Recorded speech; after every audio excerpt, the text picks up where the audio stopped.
Shawn Chacon. Shawn pays Gus off and surprisingly has very little to say here.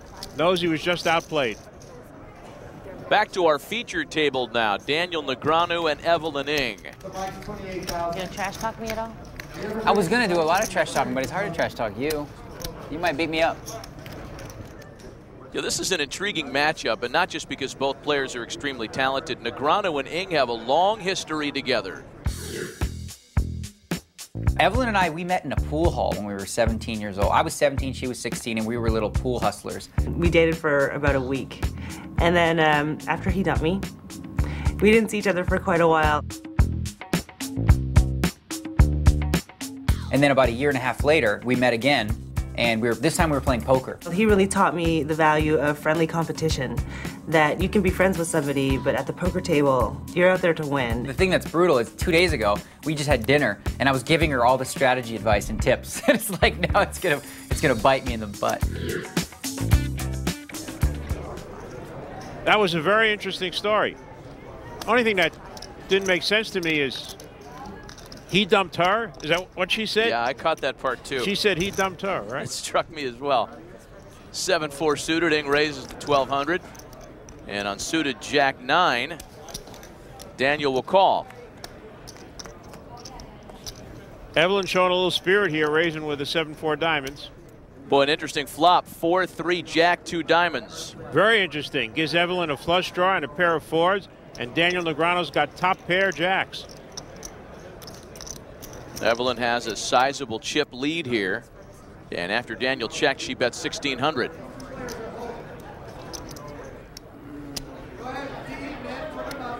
Now Daniel's really thinking about what to do here. Got a lot of different options. He moves all in on top pair. And that's one of them. He moved all in. 11-1.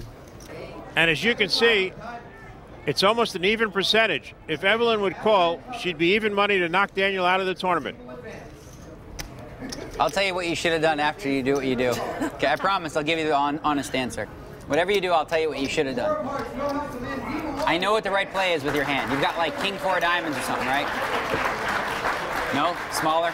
Oh boy, that's not in her head, is it? That's unbelievable. She's got to know it too. 7-4 diamonds.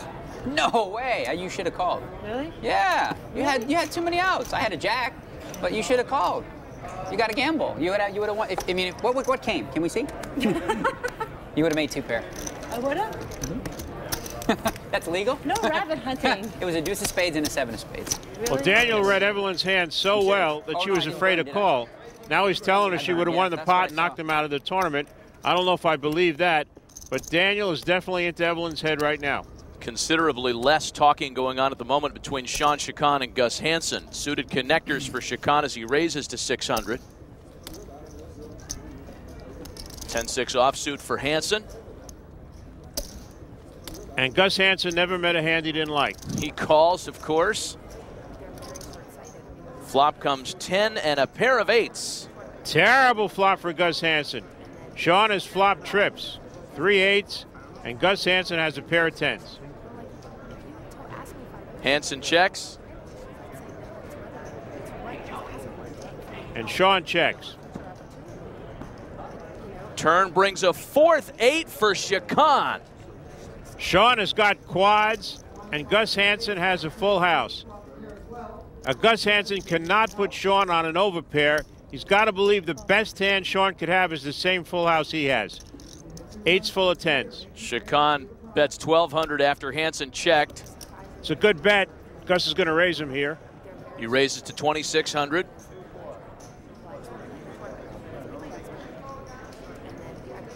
And Chacon simply calls. It's a good play. And look at this, the river brings another 10. Now Gus Hansen has 10s full. He knows the only hand that can beat him now is if Shawn Chacon has the 4th 8. What a hand. If this was tough for Gus Hansen to get away from earlier, it's impossible for him to get away from now. He bets 3,000. I'm on. And Sheiky goes all in. Very quickly. I always have it. Completely changed his speed.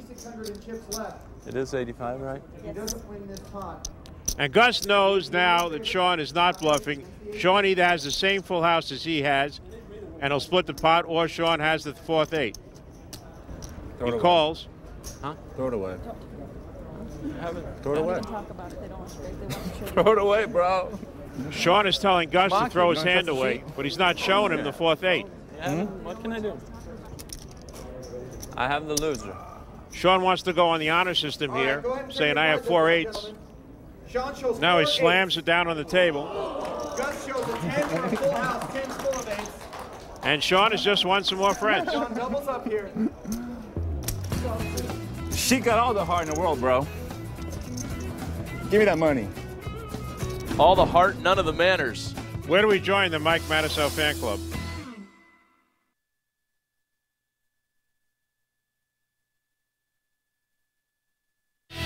Play the NBC Sports Heads Up Poker game on your Verizon Wireless phone now. Click on Get It Now from your Verizon Wireless phone and find it in the Fun and Games category under Featured Applications. Welcome back to Caesars Palace. For updated brackets, player interviews, profiles, photos, and more, log on to NBCHeadsUp.com. Get all your official Heads Up merchandise at the only place on the web where you can play Heads Up Poker for free, NBCHeadsUp.com.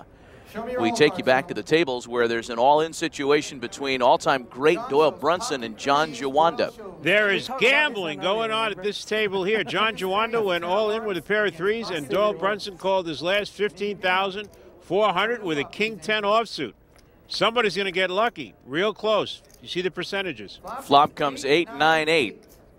Now give me another 9. Doyle just called for a 9 because a 9 would counterfeit John Juanda's hand, and Doyle would win with king high. 7 of spades on the turn. That 7 now gives Doyle an open end straight, too. And you see the percentages. It's about 45 to 55. Doyle needs a card here or is out. And there is the 9 on the river to make a winner of Doyle Brunson. He doubles up. 9s and 8s with a king kicker. Keep the big popper around.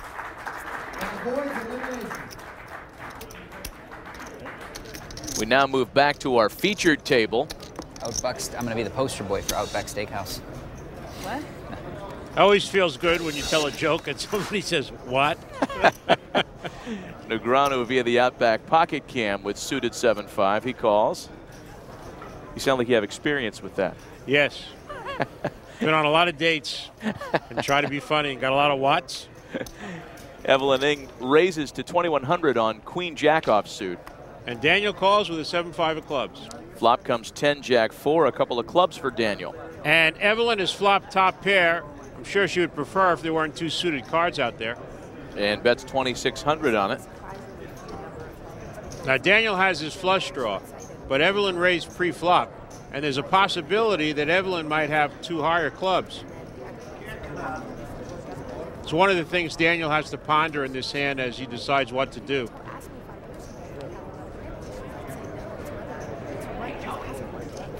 He will call.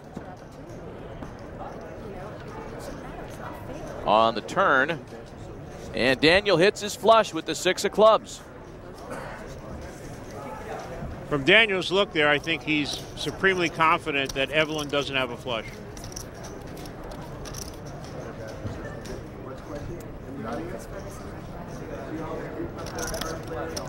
Looks like Evelyn's going to bet here. She took the lead in this hand. She's got a 3-2 chip lead. She's not slowing down. She's betting a pair of jacks, but she's picked a bad time. And Negreanu has moved all in. And Evelyn gives a sly smile like I should have known it. 71 more. 71 more. It's a $7,100 raise, which puts Daniel all in. Looks like Evelyn's thinking about calling here. She would have to feel that Daniel's on a draw. He could have a hand like Queen-King with a Queen or King of clubs, so he'd have an open-end straight draw. Oh, she's going to call him. She's going to call. This is going to be costly hand for Evelyn Ing. Daniel has made Evelyn believe that he's capable of bluffing here. Roll her hand over. Show him to me.